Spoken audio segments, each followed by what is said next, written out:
مودی پنوتی نکلا۔ عالمی cup cricket کے فائنل میں شکست کے بعد بھارتیوں کے ہاتھوں مودی سرکار کی چترول۔ اپنے نام سے بنے ہوئے اسٹیڈیم آنے والے بھارتی وزیر اعظم نریندر مودی جس میچ میں آئے اسی میں بھارت ہار گیا، اور یہ میچ معمولی میچ نہیں بلکہ سب سے اہم ترین فائنل تھا۔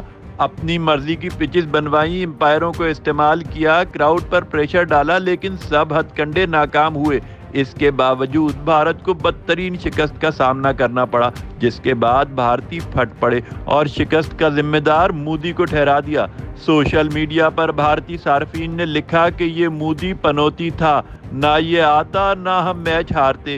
میچ ہارنے کے بعد نریندر مودی کے بھی کزبل نکل گئے۔ انتہا پسند تنظیم کا روحانی باپ اتنے غصے میں تھا کہ میزبان ٹیم کے کپتان کو ٹرافی بھی ٹھیک سے پیش نہیں کی، صرف جلدی سے پکڑائی اور چلتا بنا۔ یہ تو حال ہے سیکولرزم کے جھوٹے دعوے دار بھارت کا، جن کو گھر آئے مہمانوں کی عزت کرنا بھی نہیں آتی۔